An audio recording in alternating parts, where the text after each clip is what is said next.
Accuracy, balance, credibility यो ABC news. म कविराज BC. कार्यक्रम हो अपरेसन बिग न्युज। सत्य समाचार खोज्ने, तथ्य प्रस्तुत गर्ने र प्रस्तुतिलाई सन्तुलित बनाउने हाम्रो प्रतिज्ञा हो। यही प्रतिज्ञा पूरा गर्ने खरो प्रयास हो अपरेसन बिग न्युज। जनसरकारका हरेक विषयलाई हामी बिग न्युज बनाउँछौँ र हरेक बिग न्युजको अन्तर्कथा खोज्दै दर्शकका अगाडि अपरेसन गर्छौँ। फरक समाचार र गहिरो समाचार दिने हाम्रो प्रयास निरन्तर जारी छ। दर्शकवृन्द, इजरायल र प्यालेस्टाइनी बीच 75 वर्षदेखि जारी तनाव फेरि अर्को युद्धको रूपमा विस्फोट हुँदा नेपाली नागरिक समेत घानमा परेका छन्। गाजामा रहेको प्यालेस्टाइनी चरमपन्थी समूह हमासले इजरायलको दक्षिणी क्षेत्रमा गोलाबारी गर्दा कम्तीमा 10 नेपाली विद्यार्थीको ज्यान गएको छ भने केही घाइते भएका छन्। रोजगारी र सिप सिक्न कैयौँ नेपाली इजरायलमा छन्। इजरायलको दक्षिणी क्षेत्र किबुज अमुनियामा कृषि सम्बन्धी प्रयोगात्मक सिकाइका लागि 1 महिना अघि मात्र पुगेका सुदूरपश्चिम विश्वविद्यालयका 10 विद्यार्थी शनिबार बिहान हमासको आक्रमणमा परेर ज्यान गुमाएका छन्। हमासले शनिबार बिहान इजरायल विरुद्ध अहिलेसम्मकै ठुलो आक्रमण गरेको छ। उसले इजरायली कब्जा अनियन्त्रित अपरेसन अल अक्सा फड सुरु गरेको जनाएको छ। हमासले शनिबार बिहान अचानक एकाएक करिब 5000 रकेट प्रहार गर्नुको साथै दक्षिणी इजरायलभित्र प्रवेश गरेर आफ्ना सैनिक तथा नागरिकलाई बन्धक बनाएपछि इजरायलले युद्धको अवस्था घोषणा गरेको छ। जवाबी हमलामा उर्तिएको इजरायलले यो युद्ध लामो र कठिन हुने भन्दै प्यालेस्टाइनले अहिलेसम्म अनुमान नगरेको मूल्य चुकाउनु पर्ने चेतावनी दिएको छ। इजरायलले प्यालेस्टाइन सहर र गाजा लक्षित आक्रमण तीव्र बनाइरहेको छ। दुवैतिर हताहती हुनेको सङ्ख्या 1200 भन्दा माथि पुगेको छ। अहिले दुवैतर्फको आक्रोश हेर्दा यो सङ्ख्या कैयौँ गुणाले बढ्ने स्थिति छ। यसले विश्वलाई फेरि दुर्विकृत गर्ने र साधन र स्रोत युद्धमा खर्च हुने अमूल्य मानव जीवन पनि होमिने स्थिति छ। इजरायलमाथि हमला भएपछि उसको समर्थनमा अमेरिका, जर्मनी, फ्रान्स लगायतका पश्चिमा देशहरूले खुलेर अगाडि आएका छन्। उनीहरूले इजरायललाई आवश्यक सम्पूर्ण सहयोग निशर्त दिने घोषणा पनि गरेका छन्। यता साउदी अरब र कतार जस्ता देशहरूले इजरायलकै आक्रमणका कारण यस्तो हिंसा भएको टिप्पणी गरेका छन्। हमासको आक्रमणप्रति समर्थन जनाउँदै इरानमा र्याली नै निकालिएका छन्। इरानको समर्थन प्राप्त लेबनानी इस्लामिक सैन्य समूह हिजबुल्लाहले आइतबार नै इजरायलको पश्चिमा क्षेत्रमा रकेट प्रहार गरेर स्थिति झन तनावपूर्ण बनाइदिएको छ। हमासले पनि आक्रमण गर्न आफूहरूलाई इरानको प्रत्यक्ष सहयोग रहेको जनाइरहेको छ। वर्षकौँदेखि भू राजनैतिक भूमरीमा परेको त्यस क्षेत्रमा युद्ध चर्कदै जाँदा क्षेत्रीय ध्रुवीकरण बढ्ने सम्भावना देखिएको छ। 7.5 दशक अघि स्वतन्त्र मुलुकको रूपमा इजरायल स्थापित भएदेखि नै प्यालेस्टाइनसँग सङ्घर्ष चल्दै आएको छ। यो सङ्घर्ष भूमिसँग मात्र सम्बन्धित छैन, धर्मसँग पनि जोडिएको छ। दीर्घकालीन शान्तिका लागि संयुक्त राष्ट्रसङ्घ लगायतका निकायले पटक पटक प्रयास गरेका पनि हुन्, तर मुख्य गरी इसाई, इस्लाम र यहुदी तिनै थरीको महत्त्वपूर्ण धार्मिक स्थल जेरुसलमका कारण निकास निस्कनै सकेको छैन। जेरुसलमलाई धार्मिक प्रतिष्ठाको विषय बनाएर सजिलै गुमाउन वा अरू कुनै कसैको नियन्त्रणमा पार्न कुनै पनि पक्षले चाहेको छैन। धार्मिक राजनैतिक स्वार्थका कारण यसरी युद्ध हुँदै गर्दा निहत्था मानिसले ज्यान गुमाएका छन्। यसैपालि हमासले आक्रमण गर्दा युद्धसँग कुनै पनि साइनो नभएका नेपालका नागरिकले ज्यान गुमाएका छन्। इजरायल प्यालेस्टाइन युद्ध नरोकिए त्यसको बाछिटा कहाँसम्म पुग्छ भन्ने सहजै अनुमान गर्न सकिँदैन। आज हामी यिनै विषयमा अपरेसन गरेछौँ कार्यक्रम बिग न्युजमा। दर्शकवृन्द, यो देशले यति बेला प्रार्थना गरिरहेको छ, सारा नेपालले पशुपतिनाथ पुकारेर भनिरहेका छन्, भगवान इजरायलमा रहेका नेपाललाई कसैलाई केही नहोस्, युद्ध साम्य होस्, सबै सकुशल रहेको खबर सुन्न पाइयोस्। तर हुनहार दैव नटार भने जस्तै यही प्रार्थना र पुकारकै बीच 10 जना नेपाली विद्यार्थी हताहती भएका छन्। इजरायल र प्यालेस्टाइनिज आतङ्कवादी समूह हमास बीचको युद्धको भुङ्ग्रोमा नेपाली परेका छन्।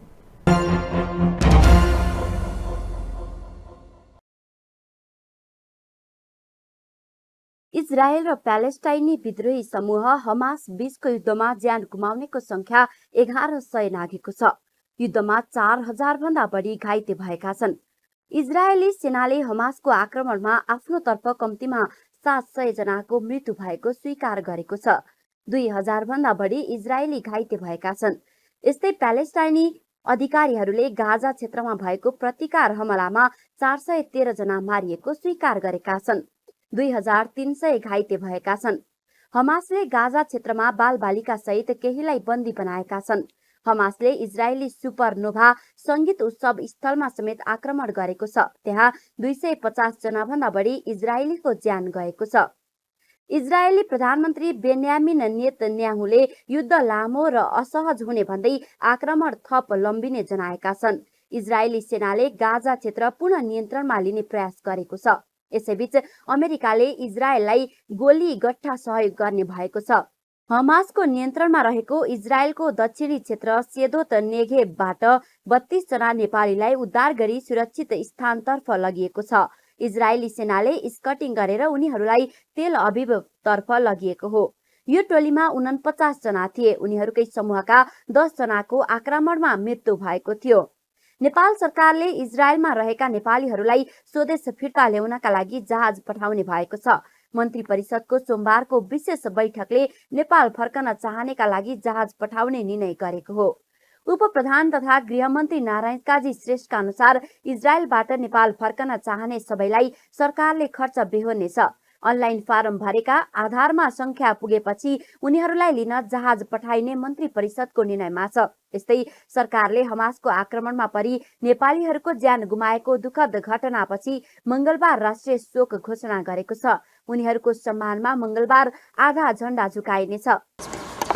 मृतकहरूप्रति हार्दिक श्रद्धाञ्जली अर्पण गर्दै शोक सन्तप्त परिवारजनप्रति हार्दिक सम्वेदना प्रकट गर्ने र घाइते भएका व्यक्तिहरूको शीघ्र स्वास्थ्य लाभको कामना मन्त्री परिषदको बैठकले गरेको छ। यस अकल्पनीय घटनामा दिवंगत हुनुभएका नेपालीहरूप्रति सम्मान व्यक्त गर्न 2080 असोज 23 गते राष्ट्रिय शोक घोषणा गरी देशभरका सरकारी कार्यालयहरू र विदेशी स्थित नेपाली नियोगहरूमा राष्ट्रिय झण्डा आधा झुकाउने निर्णय पनि क्याबिनेटले गरेको छ। परराष्ट्र मन्त्रालयले इजरायल सरकारसँग समन्वय गरी यस घटनामा निधन भएका नेपालीहरूको शव यथाशीघ्र स्वदेश ल्याउने भन्ने पनि तयारी भएको छ र यस घटनामा परि निधन भएका नेपालीहरूको परिवारलाई राहत स्वरूप प्रति परिवार 10 लाख रुपियाँ उपलब्ध गराउने उक्त रकम अर्थ मन्त्रालयले गृह मन्त्रालय मार्फत निकासा गर्ने भन्ने निर्णय पनि आजको मन्त्री परिषदले गरेको छ। त्यसै गरेर इजरायल स्थित नेपाली दूतावासले इजरायल सरकारसँगको समन्वय र सहयोगमा यस घटनामा परि बेपत्ता भएका नेपालीको खोजीमा तीव्रता दिने एवं घाइतेहरूको तत्काल उपचारका लागि आवश्यक समन्वय र सहजीकरण गर्ने, इजरायल स्थित नेपाली दूतावासले स्वदेश फर्कन चाहने नेपालीहरूको विवरण अनलाइन प्रणाली मार्फत सङ्कलन गरी तत्काल परराष्ट्र मन्त्रालयमा पठाउने, स्वदेश फर्कन चाहने इजरायलमा रहनुभएका नेपालीहरूलाई उक्त प्रणालीमा आफ्नो विवरण तत्काल प्रविष्ट गर्न अनुरोध। हमासको आक्रमणबाट इजरायलमा मृत्यु हुनेमा घोडाघोडी 4 कैलालीका नारायण प्रसाद नेउपाने, जय पृथ्वी 6 बजाङका गणेश कुमार नेपाली, बौनिया 3 कैलालीका आशिष चौधरी, लेकम 4 दार्चुलाका दिपेश राज विष्ट, पचनाली 3 डोटीका राजन फुलारा छन्। यस्तै लामीखाल 8 डोटीका पदम थापा, शारदा 3 सल्यानका प्रवेश भण्डारी, मालिका अर्जुन 4 दार्चुलाका लोकेन्द्र सिंह धामी, सपही 6 धनुषाका आनन्द शाह र मधुवन 1 सुनसरीका राजेश कुमार सोनकारको मृत्यु भएको राजदूत रिजालले पुष्टि गरेका छन्। उनीहरू शनिबार बिहानदेखि हराइरहेका थिए। त्रिवेणी 1 सल्यानका प्रमोद केसी र भजनी त्रिशक्ति 4 कैलालीका वीरेन्द्र चौधरीलाई उद्धार गरेर राजधानी तेल अभिवतर्फ पठाइएको बताइएको छ। भीमदत्त 3 कञ्चनपुरका विपिन जोशी भने अहिलेसम्म सम्पर्कमा आएका छैनन्। 4 जना भने अस्पतालमा उपचाररत छन्। शारदा 2 सल्यानका विधान सेजवाल, डाँगी शरण 3 दाङका रविन डाँगी, टिकापुर 9 कैलालीका धन बहादुर चौधरी र गोर्खा 8 गोर्खाका हिमाञ्चन कटेल अस्पतालमा उपचाररत छन् भने इजरायलबाट अन्य विद्यार्थीहरूले पटक पटक सरकारसँग उद्धारको लागि गुहार गरिरहेका छन्। अहिले सुदूरपश्चिम विश्वविद्यालय कृषि विज्ञान संकायबाट हामी आएको विद्यार्थीहरू हामी चाहिँ यहाँ 5 जना छौं। म यो भिडियो बनाउने स्थितिमा थिएँ। घरकालाई पीडा हुन्छ, घरकालाई तनाव हुन्छ भनेर, तर घरभन्दा माथि उठेर अहिले हामीलाई देशले केही नगरेको अवस्थामा हामी यो भिडियो बनाउन विवश छौं। हामी यहाँ 5 जना छौं। यो अहिले देखिरहनु भएको छ हजुरहरूले, यो बङ्कर हो हामी जहाँ बसिरहेका छौं। यो बङ्करमा चाहिँ हामी करिब 3 दिन भयो हामी यहाँ बस्न थालेको। यो बङ्करमा हिजो साँझदेखि चाहिँ एम्बेसीले हामीलाई उद्धार गर्छ कि भनेर हामी यो लुगा लाएर पनि लुगा लाएको जस्तो गरेर बसिरहेका छौं। आश त्यति छ हामीलाई। तर हामी यहाँ रातभरि, दिउँसोमा त अहिले त बिहानको कुरा भयो, बिहान 8 बजिरहेछ। अहिले यो बिहान भएर हामीलाई यति धेरै बनाउन आँट आइरहेछ। हामी जब साँझ पर्छ रातिमा यो बङ्कर पनि माथि मिसाइल खस्दाखेरि एकदम दर्दनाक हुन्छ। हामीले 10 जना साथी त गुमाइसक्यौं, अझै पनि हामी आफू पनि गुम्छौं कि भन्ने डर छ। 10 जना साथीको त्यो चिच्चाहट, 10 जना साथीले हामीलाई गरेको गुहार, हार गुहार सबै चिज हामीलाई याद आउँछ। रातभरि निद लाग्दैन। हामीलाई त्यति मात्र होइन, मिसाइलले त यो बङ्करमा बच्छ भनेर नेपाल सरकारले सोचिरह होला। हामी आउने ढोका जो अहिले हामीलाई उज्यालो आइरहेछ त्यो ढोका ओपन छ। त्यहाँ आएर राति टेरोरिस्टले हाम्रा साथीहरूलाई जस्तै हामीलाई पनि क्रूरतापूर्वक मार्यो भने हामी पनि त्यसै गरी मर्ने। प्लिज बिन्ती छ, हामी अब अझै पनि कुर्न सक्दैनौं। अझै पनि इन्डियाले हिजो हामी न्यूजमा सुन्छौं, इन्डियाले एउटा टिकटक स्टारलाई होल प्लेन चार्टर गरेर इन्डिया लग्यो भनेर। हाम्रो नेपाल सरकारले हामी यत्रो विद्यार्थीलाई हामी कृषि क्षेत्रमा केही पनि गर्न सक्दैनौं हो। हामी यत्रो 39 जनामा 10 जना त गुमाइसक्यो, अझै पनि जति बचेका छौं त्यतिलाई त केही न केही त गर्न सकिन्छ होला नि। देश फर्केर हामीले पनि त केही न केही चिज गर्थ्यौं होला। केही न केही चिज गरिदियोस्। हामीलाई मिटिङ भइरहेछ, यता त्यता सुनाउनु पर्दैन, मेसेजमा हामीले यस्तो गरिरहेछौं भन्नु पर्दैन। राज्यले यो गरिरहेछ त्यो गरिरहेछ, हजुरहरू मिटिङ गर्नु चाहे जे गर्नुहोस्, तर 3 दिन भयो त्यो पनि त सोचिदिनुहोस्। हामीलाई केही भएको छैन, तिमीहरूलाई इन्जुरी भएको छैन भनेर इन्जुरी र त्यो मेन्टल स्थितिले हामी कुन स्टेजमा छौं। हामी राति बस्दाखेरि मेरो आफै सास पुग्दैन, मुटु फुट्न खोज्छ, मुख बन्द हुन्छ, मुख बन्द हुँदाखेरि सास नपुगेको फिल हुन्छ। कहिलेसम्म हामी यसरी? आज अहिले बिहान हामी यो भिडियो किन बनाऊ त भन्दाखेरि आज दिनभरिसम्म हामीलाई केही हुन्छ कि भनेर बनाएको हो। आज पनि त्यही रातमा कटाउनु पर्यो भने रातले नै लग्ने भयो हामीलाई। साथीहरूलाई पनि लग्यो, अब हामीलाई पनि नलगोस् बिन्ती छ। यतिका जना छौं, क्यामेरा पछाडिको एउटा साथी र हामी 4 जना। यता पीडित परिवारहरूले इजरायलमा जारी द्वन्द्वको चपेटामा परेका आफन्तहरूलाई तत्काल उद्धार गर्न सरकारसँग आग्रह गरेका छन्। सोमबार बिहान परराष्ट्र मन्त्रालयमा पुगेर उनीहरूले परराष्ट्र मन्त्री एनपी साउसँग द्वन्द्वको चपेटामा परेका लोकेन्द्र बहादुर विष्ट सहित 9 जना विद्यार्थीको तत्काल सुरक्षित ढंगले नेपाल ल्याउन आग्रह गरेका छन्। हमासले आक्रमण गरेको गाजा क्षेत्र नजिकै रहेका उनीहरू आक्रमणको शिकार हुने डरले आत्तिरहेकाले तत्काल सुरक्षित ढंगले उद्धार गर्न मन्त्री साउदलाई आग्रह गरिएको हो। बच्चासँग चाहिँ हामी कन्टिन्यू आधी घण्टामा कुरा गरिरहेछौँ, उसले कुरा गर्न पाइराखेको छ, त्यस्तो कन्ट्याक्टै विहीन भएको छैन। तर अब चाहिँ जब अहिले बढी भयो नि उता, हिजो रातिकोले गर्दा बच्चाहरू एकदम आत्तिरहेछन् होइन। युद्ध घोषणा भइसक्यो, उता चाहिँ हिजोदेखि नै युद्ध घोषणा नै भइसक्यो। अब चाहिँ हाम्रो नेपालबाट अब परराष्ट्र मन्त्रीज्यूले होइन छिटो छरिदो एकदम तन मन लगाएर होइन आफ्नो बच्चाहरूलाई छिटो ल्याएर आउनु पर्यो होइन। यो हाम्रो मात्र चिन्ताको विषय होइन, उहाँहरूले पनि चिन्ता गर्नुपर्छ। यता प्रतिनिधि सभा सांसदहरूले नेपाली विद्यार्थीको ज्यान हमासले नभएर सत्तामा रहेका व्यक्तिहरूले लिएको आरोप लगाउँदै नेपाली विद्यार्थीको उद्धारका लागि सरकारलाई इजरायली राष्ट्रसँग सिधै संवाद गर्न र उनीहरूको उद्धारका लागि सरकारको ध्यानाकर्षण गराएका छन्। इजरायलमा हालै सिक्दै कमाऊ कार्यक्रममा गएका 10 जना नेपालीको दुःखद निधन हमासको क्रूर आक्रमणबाट भएको छ। म दिवंगत आत्माको चिर शान्तिको कामना साथै शोक सन्तप्त परिवारमा गहिरो संवेदना व्यक्त गर्न चाहन्छु। त्यसै गरी ती 10 जनाको शवलाई तुरुन्त काठमाडौँ ल्याउने र धेरै त्यहाँ आर्तनाद गरिरहेछन् हामीले आफ्नो देशमा फर्काऊ भनेर। तिनीहरूका कार्यक्रम र इजरायलमा रहेका नेपालीहरूको यकिन गरी घाइते भएका र स्वास्थ्य उपचारको व्यवस्था र नेपाल फर्काउनु निम्ति सरकारले तत्कालै युद्ध स्तरमा काम गरोस्। इजरायलमा 10 जना नेपालीको मृत्यु भयो, तर यो देशका छोरामाथि आक्रमण त्यहाँको हमासले मात्रै गरेको होइन। यहाँको सत्तामा रहेका हमासहरू पनि त्यत्तिकै जिम्मेवार छन्। देशमा सीमित मान्छेको रजगज छ। देशको साधन स्रोत यिनै हमासको हालिमुहाली छ। देशको कानी यिनी हमासका लागि छ। देशभित्रका हमासको अत्याचार सहन नसके युवा विदेश जान्छन्, उता अर्को हमासले ज्यान लिन्छ। कहिले अफगानिस्तानको भूमिमा, कहिले इजरायलको भूमिमा, कहिले तालिबानको बमको निर्दोष नेपालीको श्वास खोसेको छ। मृत्यु हत्केलामा बोकेर कहिलेसम्म हिँड्ने नेपाली? यसको जवाफ र जिम्मेवारी यो देशमा 33 वर्ष सत्तामा रहेका हमासले दिनुपर्छ र लिनुपर्छ। त्यही इजरायलमा चाहिँ मृत्यु हुनेहरूलाई श्रद्धाञ्जली दिने हिँड्नुभएको त होला नि मान्यज्यू। जनतालाई थाहा छ कि चाहिँ त्यहाँ जान नपर्ने अवस्था हामीले ल्याउन सकेनौँ।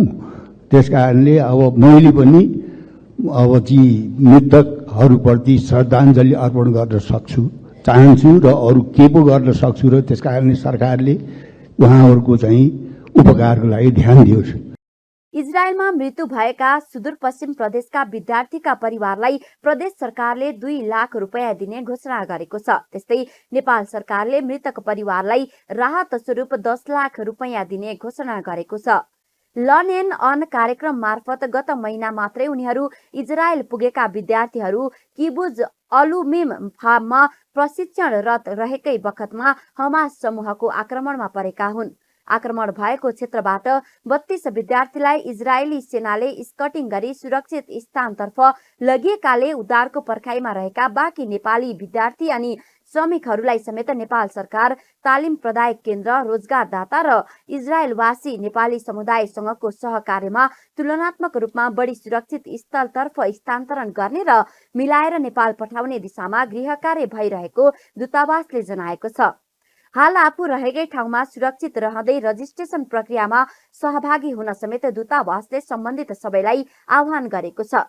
घाइते भएका र जोखिमयुक्त क्षेत्रमा रहेका अन्य नेपालीको उद्धार र उपचार प्रबन्ध मिलाउन दूतावाससँगै नेपाल सरकारले तत्काल पहल थाल्नुपर्छ।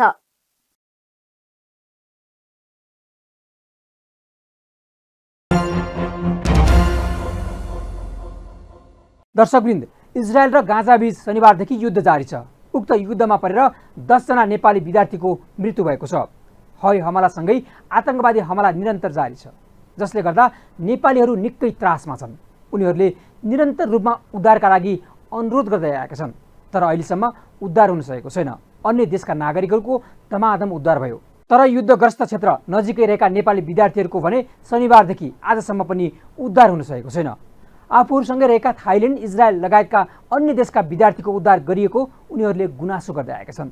यता सरकारले पनि बङ्करमा रहेका विद्यार्थीलाई प्रधानमन्त्री र परराष्ट्र मन्त्रीले फोन गरेर इजरायलले अनुमति दिने बित्तिकै विमान पठाउने आश्वासन दिएका छन्। थप रिपोर्टसहित आउँछौँ एकैछिनको ब्रेकपछि। कथा साहसको आँट कोरिदिन्छ, व्यथाको कथा पनि आफ्नै हुन्छ।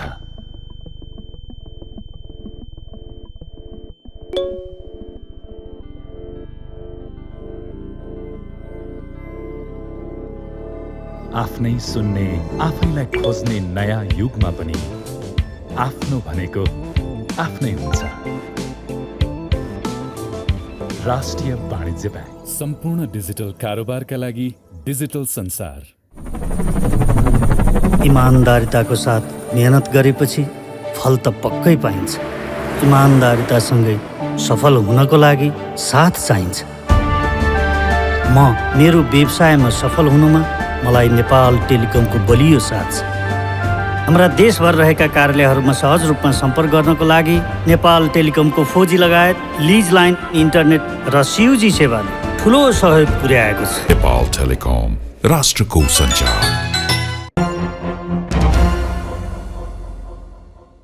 ब्रेकपछि स्वागत छ। तपाईँ बिग न्युजमा हुनुहुन्छ। दर्शकबिन, हमासले इजरायली सैनिक तथा निहत्था नागरिकलाई नियन्त्रणमा लिएको छ। इजरायलका अनुसार हमासले 100 जनाभन्दा बढीलाई अपहरण गरेको छ। हमासले इजरायली सैनिक तथा नागरिकलाई नियन्त्रणमा लिएको दृश्य देख्न सकिन्छ। इजरायली आकाशमा रकेट देखेको केही घण्टामै 100 इजरायलीले ज्यान गुमाए। हमासबाट यो तहको हमला कसैले पनि सम्भव सोचेको थिएन। इजरायली सेनालाई प्रतिरक्षाका लागि केही समय लागेको थियो। हमासको त्यो गतिको आक्रमणले इजरायल अचम्मित बनेको छ।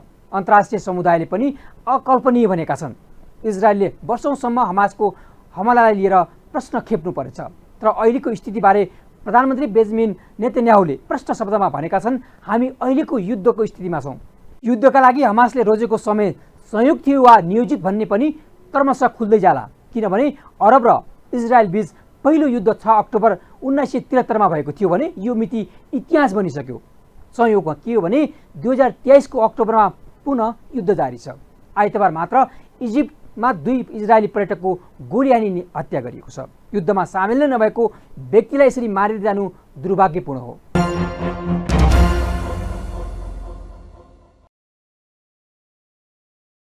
शनिबार एका बिहानैदेखि इजरायलमाथि प्यालेस्टाइनले स्थल र रकेट आक्रमण सुरु गरेपछि गाजा क्षेत्रमा युद्ध चलिरहेको छ। इजरायलमा सर्वसाधारण विदेशी नागरिक र महिला तथा बालबालिकालाई हमास समूहले बन्धक बनाएर क्रूर तरिकाले हत्या समेत गरेका छन्। नेपाली विद्यार्थीहरू पनि यो आक्रमणको चपेटामा परेका छन्। मध्यपूर्व लडाइँमा इजिप्टमाथि कब्जा गरेको 38 वर्षपछि सन् 2005मा गाजा क्षेत्रबाट इजरायली सेना फर्कियो। त्यो क्षेत्र प्यालेस्टाइनको नियन्त्रणमा थियो। त्यो क्षेत्र प्यालेस्टाइनको नियन्त्रणमा भयो। 25 जनवरी सन् 2006मा इस्लामिक समूह हमासले चुनाव जित्यो। निर्वाचन परिणामपछि अमेरिका र इजरायलले त्यहाँ दिइने सहायता रोकिदिए। हमास समूहले इजरायललाई देशको मान्यता दिँदैन। हमास हिंसाको बाटोमा सुरुदेखि नै अघि बढिरहेको सङ्गठन हो। प्यालेस्टाइनका जनताको मुक्तिका लागि भनेर शेख अहमद यासिनले हमासको स्थापना गरेका थिए। सन् 1987मा इजरायल विरुद्ध इन्तिफादा गरेका थिए यासिनले। त्यो भनेको इजरायलसँग विद्रोह थियो। इस्लामी प्रतिरोध आन्दोलन हरकत अल मुक्वाब अल इस्लामिया अर्थात् इस्लामिक रेसिस्टेन्ट मुभमेन्ट सन् 1987मा सुरु भयो। त्यो अभियानको सिद्धान्त मुस्लिम ब्रदरहुडको विचारधारा निकट हो। यो इजिप्टबाट सञ्चालित सङ्गठन भए पनि मध्यपूर्वमा यसको भूमिका अपत्यारिलो देखिन्छ। इरानले त्यो मुभमेन्टलाई साथ दिएको थियो। मुस्लिम ब्रदरहुड सन् 1920 ताकादेखि नै सङ्गठित भएको सङ्गठन हो। सन् 1928मा हसन अल बन्नाले मुस्लिम ब्रदरहुड स्थापना गरेका हुन्। यता हमासले आफ्नो सङ्गठनमा सन् 1992मा सशस्त्र विभागको संरचना तयार पार्यो। सन् 1993देखि हमास लगातार इजरायलमाथि आक्रामक रहँदै आएको छ। हमासले प्यालेस्टाइनी लिबरेसन अर्गनाइजेसन प्रमुख राष्ट्रपति महमुद अब्बासलाई युद्धमा ठूलो क्षति पुर्याएको थियो। सन् 2006को निर्वाचन हमासले जित्यो। गाजा क्षेत्रमा हमासको शासन छ। त्यही बेला सन् 2007देखि प्यालेस्टाइन गाजा क्षेत्र हमासको नियन्त्रणमा छ। उता PLO नेता अब्बासले गाजा क्षेत्रमा हमास समूहबाट कु भएको आरोप लगाइरहे। यता हमासले अब्बासलाई हमास विरुद्ध षड्यन्त्र गरेको आरोप लगायो। आफ्नो सशस्त्र गतिविधिलाई प्रतिरोध बताउँदै हमास समूह वर्षौंदेखि लगातार इजरायलमाथि आक्रमण गर्दै आइरहेको छ। हमासको तागत भनेको उसको इज अल दिन अल कसम ब्रिगेड हो। हमासको यो विभाग हात हतियार बम सहित आत्मघाती कार्यकर्ताको व्यवस्थापनका लागि कुख्यात छ। सन् 1990 ताका इजरायल र प्यालेस्टाइनी लिबरेसन अर्गनाइजेसन PLO बीच भएको ओस्लो शान्ति सम्झौताको उति बेलादेखि हमासले विरोध गर्दै आइरहेको विषय हो। सन् 1988को दशकमै हमासका संस्थापक समूहले इजरायलको सर्वनाश गर्न अपील गरिसकेका थिए। पछिल्लो आक्रमण त्यसकै निरन्तरता हो। हमास समूहमा प्रवेश गर्ने प्रत्येक सदस्यले इजरायल मेटाउनेछु भनेर शपथसँगै क्रिया खाने गर्छन्। सन् 1967मा भएको युद्धताका इजरायलको नियन्त्रणमा रहेको प्यालेस्टाइनको कतिपय स्थानलाई हमासले कब्जा गरिएको रूपमा लियो। त्यो त्यस्तो अवधि थियो जति बेला हमासले दीर्घकालीन सङ्घर्ष विरामका लागि भनेर हुदानको प्रस्ताव गरेको थियो। तर इजरायलले त्यो प्रस्तावलाई षड्यन्त्र भनेर खारेज गरिदियो। हमासलाई लिएर विश्व समुदाय ध्रुवीकृत छन्। जस्तो कि अमेरिका, युरोपियन सङ्घ, क्यानाडा, इजिप्ट र जापानले हमास समूहलाई आतंकवादी सङ्गठन भन्छन्। यता ब्राजिल, चीन, इरान, नर्वे, कतार, रुस, सिरिया र टर्की सहितका राष्ट्र हमास समूहलाई आतंकवादी सङ्गठन नभएको मान्यता दिन्छन्। हमासका लागि काम गर्नेहरू संसारभरिबाट सङ्गठनका लागि काम गर्छन्। खास गरी अमेरिकाको नीतिको विरोध गर्ने अन्य सङ्गठनसँग पनि हमासले सहकार्य गर्छ। जस्तो कि लेबनान, सिरिया र इरानमा सक्रिय रहेको सिया इस्लामी समूह हिजबुल्लासँग हमासको निकटता रहेको देखिन्छ। हमास र हिजबुल्ला सङ्गठनका नेताहरू कतार लगायतका मध्यपूर्वका अरू देशहरूमा समेत सक्रिय रहेका हुन्छन्। पछिल्लो 2 दिनदेखि जारी युद्धमा इजरायलको खुफिया संस्थाको असफलता देखियो। उता हमासले रणनीतिक रूपमा इजरायल प्रवेश गरेर बस्ती र सहरमा गरेका धरपकड, आक्रमण, हत्याले इजरायलले हमासको सामना गरिरहनु परेको छ। प्यालेस्टाइनको सशस्त्र समूह हमासले अचानक आक्रमण गरेपछि इजरायलले प्रत्याक्रमण थालेको छ। शताब्दी पुरानो कारणले इजरायल र प्यालेस्टाइनको सशस्त्र समूह बीच बारम्बार युद्ध चल्छ। इजरायल र हमास बीचको युद्धबाट यति बेला विभिन्न कामको सिलसिलामा इजरायल पुगेका नेपालीहरू प्रभावित बनेका छन्। केहीको ज्यान गएको आशंका समेत गरिएको छ। आक्रमणमा परि घाइते भएका नेपालीहरूले तत्काल उद्धारका लागि सरकारसँग आग्रह गरेका छन्। कति नेपालीहरू बङ्करभित्र लुकेर बस्नु परेको र स्थिति गम्भीर रहेको भन्दै जीवन रक्षाको अपिल गरेका छन्। नेपाल सरकारले इजरायलमा भएको आतंकवादी हमलाको निन्दा गर्दै इजरायल सरकारप्रति ऐक्यबद्धता प्रकट गरेको छ। सरकारले हमलामा अमूल्य जीवन गुमेकामा तथा धेरै मानिस घाइते भएकोमा दुःख पनि व्यक्त गरेको छ। इजरायलमा रहेको नेपाली दूतावासले आक्रमण भएको क्षेत्रमा रहेका नेपालीहरूसँग निरन्तर सम्पर्क भइरहेको भन्दै नेपाली कामदारको सुरक्षा र उद्धारका लागि इजरायल सरकारसँग समन्वय भइरहेको पनि जनाएको छ। गैर आवासीय नेपाली सङ्घ इजरायलले समस्यामा परेका नेपालीलाई दूतावास र सङ्घको सम्पर्कमा आउन आग्रह गरिएको जनाएको छ। तेल अभियम स्थित दूतावासले पनि स्थानीय सुरक्षा निकायको निर्देशन अक्षरशः पालना गर्न नेपालीलाई अपिल गरेको छ।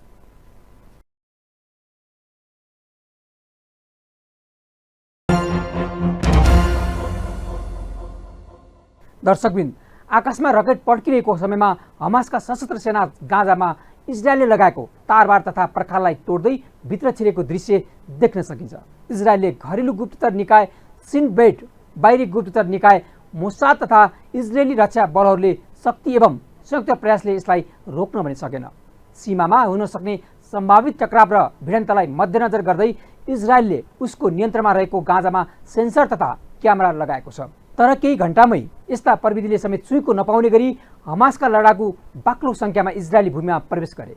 केही हमासका लडाकु प्याराग्लाइडरबाट समेत पसेको दृश्य सार्वजनिक भएका छन्। इजरायली सेनाको प्रयासका बावजुद पनि हमास इजरायली इलाकाभित्रै प्रवेश गरेर हमला गरेको हो। हमासका लडाकु इजरायलीले लगाएको तारबारलाई काटेर मोटरसाइकलमा भित्र छिरेको दृश्य पनि सार्वजनिक भएका छन्। 5वटा मोटरसाइकलमा हमास लडाकु भित्रिएको केही बेरमा त्यहाँ डोजरले तारबार भत्काएको पनि देख्न सकिन्छ। त्यहाँबाट प्रवेश गरिसकेपछि बुलेट प्रुफ ज्याकेट लगाएका 8 जना हमासका लडाकु इजरायली सैनिकतर्फ अघि बढ्छन् र इजरायली सैनिकमाथि आक्रमण पनि गर्छन्। हमास लडाकुको आक्रमणको दृश्य हेर्दा उनीहरू तालिम प्राप्त देखिन्छन्। गाजा क्षेत्रमा 7वटा आधिकारिक क्रसिङ छन्, जसमा 6वटा इजरायल र एउटा इजिप्टको नियन्त्रणमा छन्। केही घण्टामै हमासका लडाकु 6वटै क्रसिङमा भेला हुन्छन् र हमासका लडाकुले गाजालाई पूर्ण रूपमा घेर्न सफल भएका देखिन्छन्। उनीहरूलाई धपाउनका लागि यति बेला इजरायलले 27 स्थानबाट हमला गरेको छ। थप रिपोर्ट साथ आउँछौँ एकैछिनको ब्रेकपछि। कोका-कोला चिल एन्ड विनमा भाग लिन फिर्को मुनि वा क्युआर स्क्यान गरी पाइने कोडबाट बम्परमा कार, हरेक हप्ता बाइक र दैनिक स्मार्टफोन र रिचार्ज जित्ने मौका पाउनुहोस्। शर्तहरू लागू हुनेछन्। ब्रेकपछि स्वागत छ। तपाईँ बिग न्युजमा हुनुहुन्छ। दर्शकबिन, यहुदी धर्ममा हप्ताको 7औं दिन अर्थात् शनिबार विश्रामको दिन हुन्छ। अझ यसपटक त यहुदीहरूको पवित्र धार्मिक चाड पनि थियो। परिवारसँग चाड मनाउने तयारी गरिरहेका इजरायली आकाशमा अप्रत्याशित रूपमा रकेटहरू देखा परेर अझै भनौँ हमला सुरु हुँदा धेरै इजरायली निन्द्रामा थिए। इजरायलले वर्षौँदेखि आफ्नो रक्षा संयन्त्रमा गाजा क्षेत्रमा केन्द्रित गरेको छ, तर उसँग विश्वकै खतरा जासुसी संयन्त्र मोसाद पनि छ भन्ने रकेट रोक्नका लागि अत्याधुनिक प्रविधि, विभिन्न तनाव र टकराव द्वन्द्वका बीच इजरायल सुरक्षित रहेको धेरैको विश्लेषण थियो। तर हमासले बिजुली गतिमा कसैले सोच्दै नसोचेको हमला गरेपछि इजरायली सुरक्षा संयन्त्रप्रति पनि गम्भीर प्रश्न उठेका छन्। उसको सैन्य रणनीतिमा राम्रै त्रुटि थियो भन्ने व्यवहारले पुष्टि गरेको छ। मिसाइल आक्रमणलाई निष्प्रभावी बनाउन इजरायली रक्षा प्रणालीले समेत हमासको रकेट हमलालाई रोक्न सकेको थिएन। इजरायललाई तर्साउन परे हमासले बेला बखत इजरायली आकाशमा रकेट छोड्थ्यो। यसपटक उसले 5000 भन्दा बढी सङ्ख्यामा रकेट प्रहार गरेर हमासको आक्रमणको रणनीति हेर्दा उसले लामै समयदेखि योजना बनाइरहेको प्रश्न बुझ्न सकिन्छ।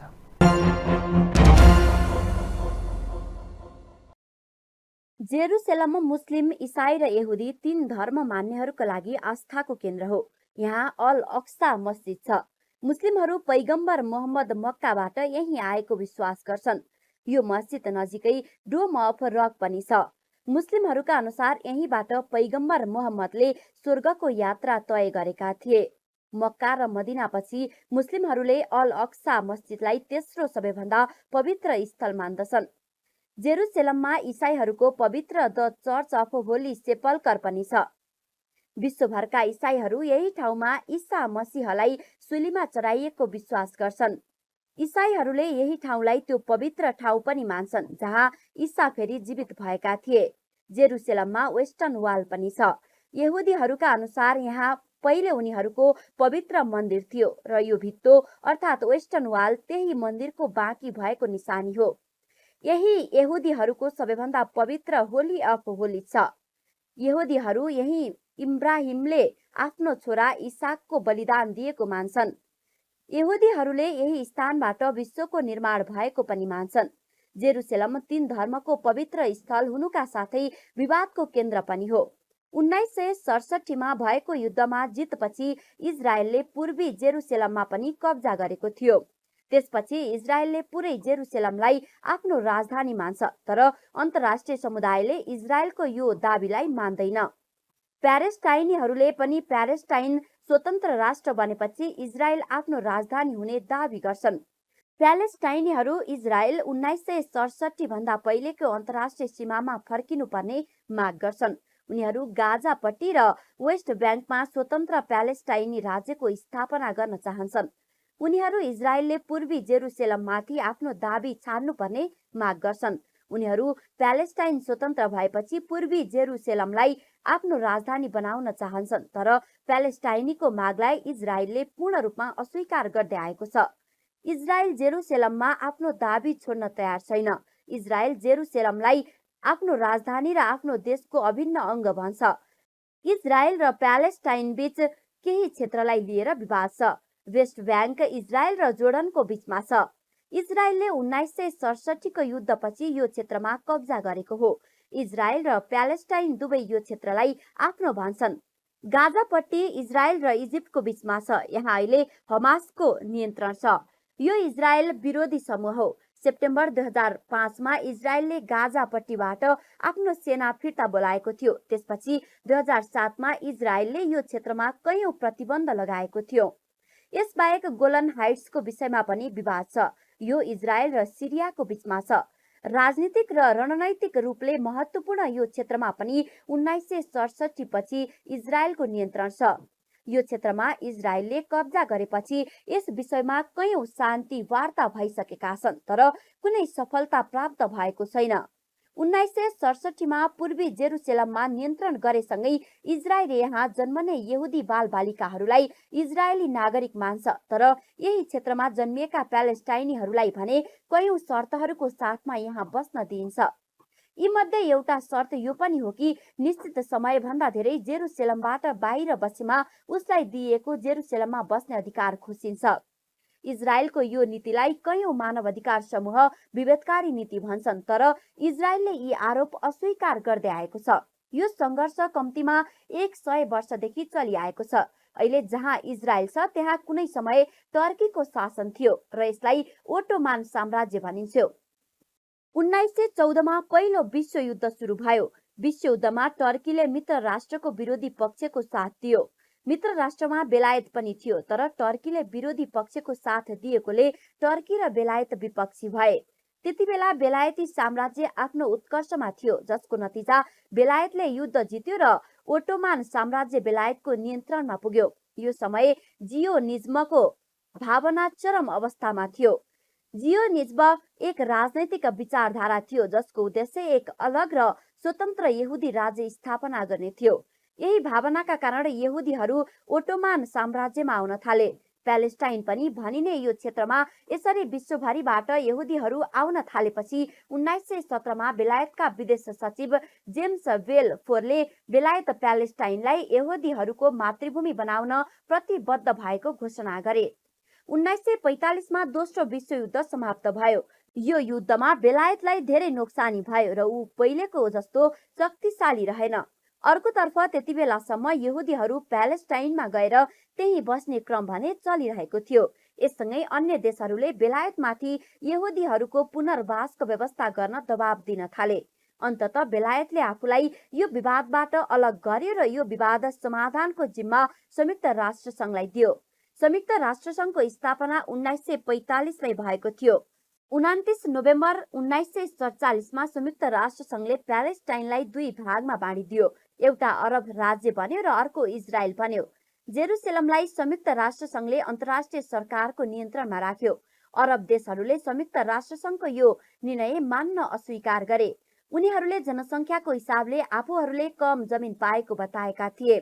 खासमा विभाजनपछि प्यालेस्टाइनले कुल भूभागको आधा भन्दा कम भूभाग पायो, जबकि विभाजन भन्दा पहिले 90% भूभागमा अरबीहरूको नियन्त्रण थियो। यसको अर्को वर्ष इजरायलले स्वयंलाई एक स्वतन्त्र राष्ट्र घोषित गर्यो। अमेरिकाले तत्कालै एक देशको रूपमा इजरायललाई मान्यता दियो। त्यसपछि अरब देश र इजरायल बीच कयौं युद्ध भए। इजरायलले हरेक युद्धमा अरब देशहरूलाई जित्दै आएको छ।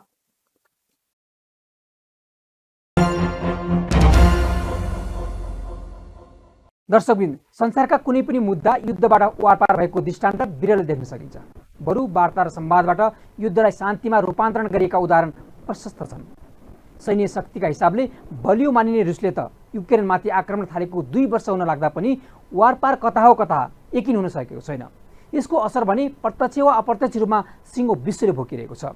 अमेरिकी नेतृत्वको गठबन्धन फौजले अफगानिस्तानमा तालिबानीमाथि आक्रमण गरेर परास्त गरेको थियो। तर अमेरिकी फौज फिर्ता हुनसाथ तालिबान सत्तामा आएको छ भने, अर्थात् हजारौँ मानिसको हताहती र अरबौँ खर्चेपछि त्यहाँको स्थिति पूर्ववत अवस्थामा पुगेको छ। इजरायल र प्यालेस्टाइनले पनि आपसी सङ्घर्षबाट केही पाएका छैनन्, गुमाइरहेका मात्र छन्। यसबाट पनि दुवै पक्षले पाठ सिक्नुपर्छ र वार्ता र संवाद मार्फत दीर्घकालीन शान्तिको खोजी गरिनुपर्छ। यसमा विश्व समुदायले पनि दबाव र सहजीकरण गर्न सक्नुपर्छ। अपरेसन आज सकिन्छ, भोलि अर्को बिग न्युजको अपरेसन गरेछौँ। गाउँ सहर दुनियाँ बिउजाउने हाम्रो अभियान जारी छ। तपाईँ न्युज सँगै रहनुहोला। नमस्ते।